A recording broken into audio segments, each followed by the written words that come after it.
Hello students, good morning. आप सभी का स्वागत है बिजनेस स्टडी की क्लास में।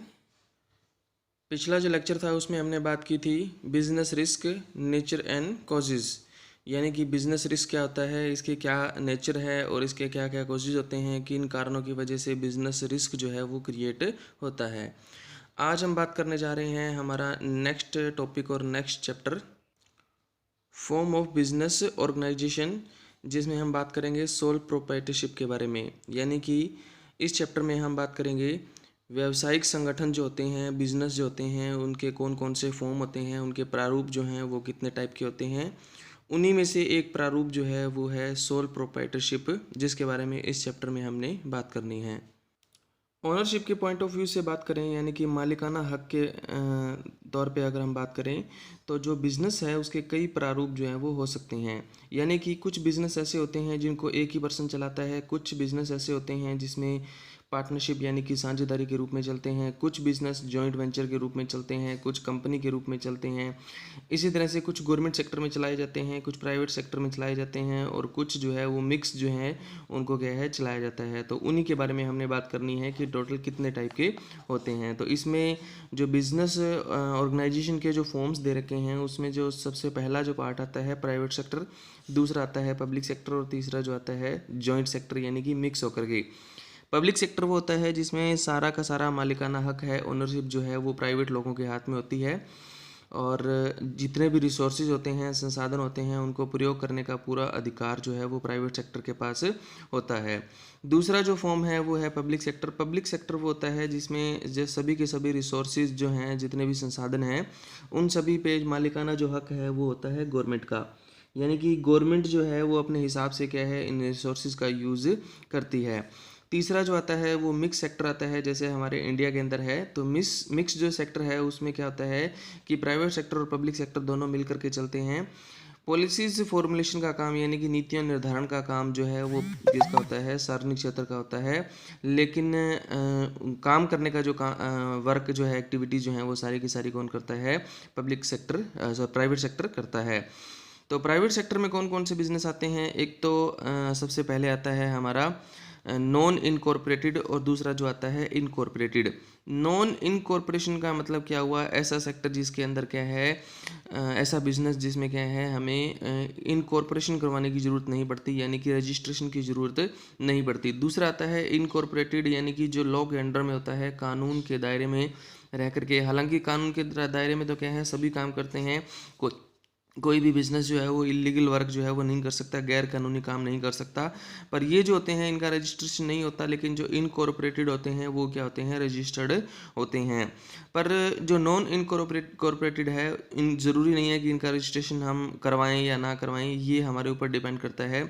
कहने का मतलब ये है कि नॉन इनकॉर्पोरेटेड जो है वो बिना रजिस्ट्रेशन के भी चलाए जा सकते हैं।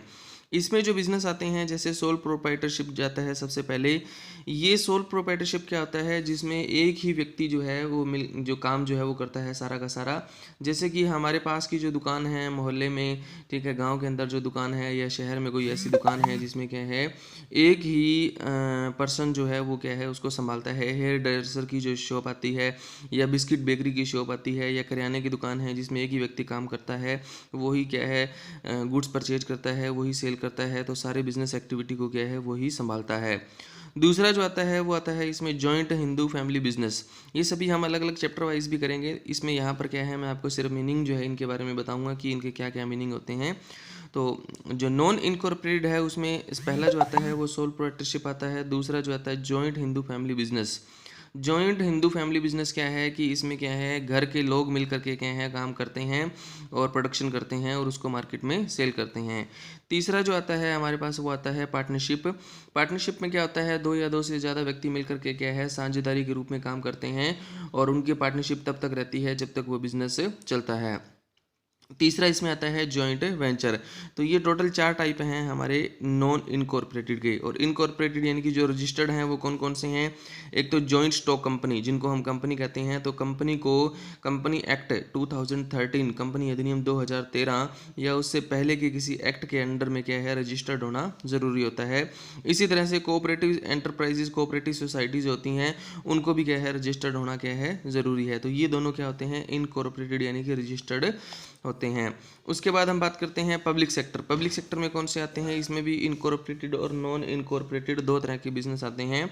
नॉन इनकॉर्पोरेटेड में क्या आता है, डिपार्टमेंटल अंडरटेकिंग जो होती हैं, जैसे गवर्नमेंट के जितने भी विभाग होते हैं वो सारे क्या है, इसके दायरे में आते हैं। और इनकॉर्पोरेटेड में क्या कौन से आते हैं? इसमें पब्लिक कॉरपोरेशन आते हैं और गवर्नमेंट कंपनी जो है वो आती है। तो ये सारे के सारे हमारे पास क्या हैं, फॉर्म है बिजनेस ऑर्गेनाइजेशन के। अब हम बात करते हैं इसका सबसे पहला जो फॉर्म है वो आता है सोल ट्रेड यानी कि सोल प्रोप्राइटरशिप। ठीक है, एकांकी स्वामित्व या एकांकी व्यापार जो होता है उसके बारे में बात करनी है हमने। तो इसमें क्या होता है, ये सबसे ओल्ड फॉर्म है इसका बिजनेस का। और इसमें क्या होता है कि ज़्यादातर जो बिज़नेस इसी टाइप के हमें मिलते हैं, जिसमें एक ही व्यक्ति जो होता है वो बिज़नेस को संभालता है। और बिज़नेस के अंदर जितना भी गुड्स परचेज करना है, माल खरीदना है या बनाया हुआ माल जो है उसको बेचना है, वो सारा खरीदने बेचने का काम जो है, वो सभी एक्टिविटी करने का काम जो है एक ही व्यक्ति का होता है। वही व्यक्ति बिज़नेस के अंदर पैसा लगाता है, सारा रिस्क जो है वही उठाता है, जोखिम जो है इसी व्यक्ति का सारा क्या है, होता है। तो इसमें हम कहेंगे कि सोल प्रोप्राइटरशिप जो है ऐसा फॉर्म है जिसमें क्या है, एक पर्सन बिजनेस को एस्टेब्लिश करता है, वही उसमें कैपिटल यानी कि पैसा लगाता है, वही अपनी स्किल का यूज़ करता है और बिज़नेस को क्या है, चलाता है। और जितना भी प्रॉफिट और लॉस होगा उसके ऊपर जो राइट है वो क्या है, उसी का ही होता है। ऐसा पर्सन जो क्या है, इस तरह का बिजनेस करता है, उसको हम सोल ट्रेडर यानी कि एकांकी व्यापारी कहते हैं। और इस तरह का जो बिजनेस होता है उसको क्या कहा जाता है, सोल ट्रेड यानी कि एकांकी व्यापार जो है वो कहा जाता है। तो इसमें क्या है, जब ये वर्क करता है तो ऐसा नहीं है कि वो दूसरे पर्सन की हेल्प नहीं ले सकता, तो वो बिल्कुल दूसरे अदर एक्टिव जो पर्सन है उनकी क्या है, हेल्प जो है वो क्या है, ले सकता है इसमें। लेकिन जो मालिकाना हक जो है वो किसका होगा, इसी व्यक्ति का यानी कि सोल ट्रेडर का होता है।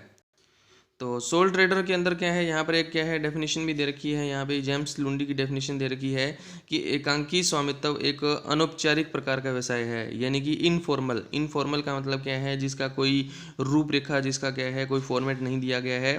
ठीक है, और इसमें क्या है, एक ही पर्सन जो होता है वो क्या है, इसका मालिक जो है वो होता है।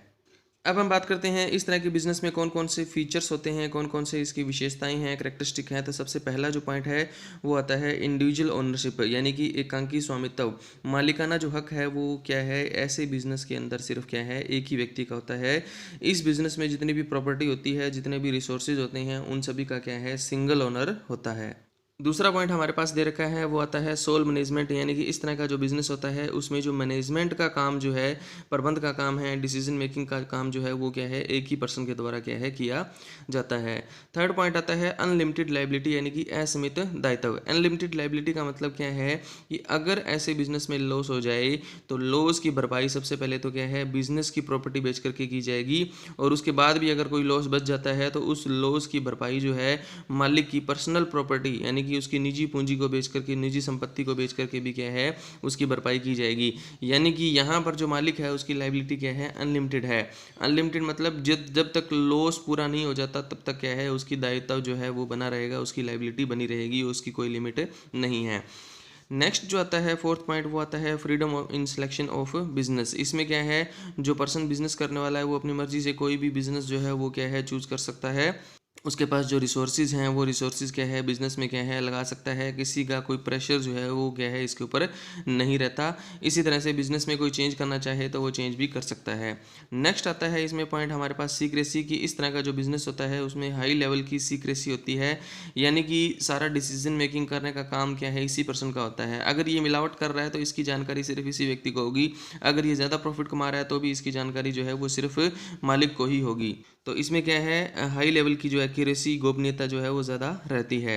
6 पॉइंट देखो क्या कहता है, no separate entity of the business, यानी कि बिजनेस का मालिक और बिजनेस दोनों का अलग अलग अस्तित्व नहीं होता, दोनों की एक ही बात होती है कि अगर बिजनेस को लॉस हो गया तो वो लॉस की भरपाई जो है वो मालिक को अपनी निजी संपत्ति बेच करके करनी पड़ेगी, लेकिन अगर फ़ायदा होगा तो वो फ़ायदा भी क्या है मालिक ही लेके जाएगा। तो मालिक में और क्या है बिजनेस में कोई फ़र्क नहीं होता, एक ही बात दोनों की होती है। उसके बाद आता है इसमें अनडिवाइडेड रिस्क, जितना भी जोखिम होगा, जितना भी रिस्क होगा वो क्या है उसी व्यक्ति का होगा जिसने पैसे लगाए हैं। तो पैसे लगाने वाला क्या है इसमें एक ही पर्सन होता है, इसलिए सारा का सारा रिस्क जो है वो क्या है इसी पर्सन का रहता है, इसी मालिक का रहता है। 8th पॉइंट आता है इसमें suitable for some special business, कुछ स्पेशल बिजनेस हैं, जैसे मान लो बिस्किट बेकरी का है, मिठाई की दुकान है, या स्टिचिंग का कोई बिजनेस कर रहा है, या ब्यूटी पार्लर है, इसमें इस तरह के बिजनेस को क्या है हम इंक्लूड करते हैं सोल प्रोप्राइटरशिप के अंदर। अब हम बात करते हैं कि जो सोल प्रोप्राइटरशिप है उसके क्या क्या बेनिफिट हमें क्या है रहते हैं, क्या क्या फ़ायदे रहते हैं। एक तो पहला फ़ायदा रहता है कि किसी का कोई इंटरफेयर नहीं रहता, ठीक है। तो जो भी निर्णय लेने हैं, डिसीजन लेने हैं, वो बहुत ही जल्दी डिसीजन जो है वो ले लिए जाते हैं, जिसका फ़ायदा उठाया जा सकता है। सीक्रेसी का भी बेनिफिट रहता है कि अगर मिलावट की जा रही है तो वो उसका भी फ़ायदा उठाएंगे। और इसके अलावा क्या है बिजनेस के अंदर की जो बातें हैं वो क्या है सिर्फ एक ही व्यक्ति को पता होती हैं, तो उनका फ़ायदा जो है वो उठा सकता है।